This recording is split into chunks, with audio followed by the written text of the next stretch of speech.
тие одлучиле на работен состанок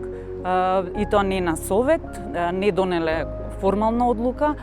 само одлучиле дека наместо да го земат во предвид членот 97 кој што се однесува на изгледот на гласачкото ливче,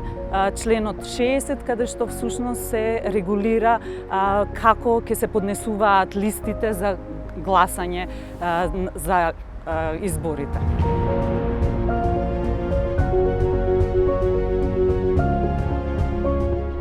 Мислам дека буквално Државната изборна комисија не беше на нивото, имаше многу недефинирани работи и другите институции, конкретно банките, например, нема информации, рекоа дека други години имале точни информации како се е потребно кога се отвараат тие сметки, овој пат ги немаше. Значи, ние бевме доведени во нервозни ситуации, да не знаеме дали ќе стигнеме, рокови имавме. Па имаше и други суптилни сопки, да кажеме, во представувањето, например, при ждребањето на бројчињата под кои што ќе се представат и политичките партии и граѓанските листи.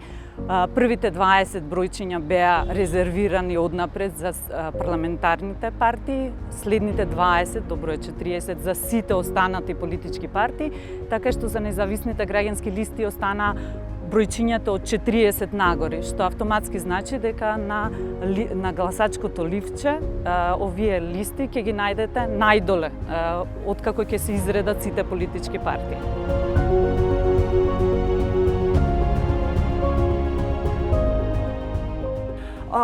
Распределбата на парите не само што не е рамноправна, значи ние не сакаме да трошиме буџетски средства, меѓутоа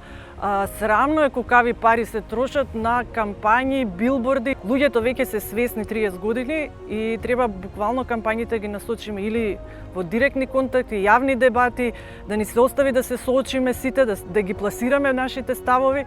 И мислам дека ќе имаме и поквалитетен избор, а и посрекни граѓани кои ќе знаат дека парите им идат на прави места, а не буквално на непродуктивни трошоци.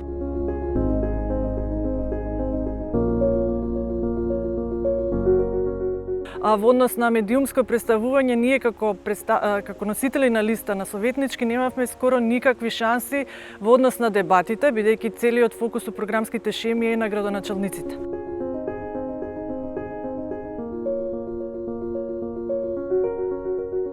Со оглед на сопките што ги доживуваме во текот на кампањата и пред самата кампања, не сум сигурна дали име страв, можеби е премногу јак збор, меѓутоа во секој случај сметам дека не име сеедно. Очигледно, исто така и според некои од анкетите што ги гледаме, кои самите политички партии ги пласираат, гледаме дека независните листи се на трето место после двете најголеми политички партии, што секако не е нешто што треба да се занемари.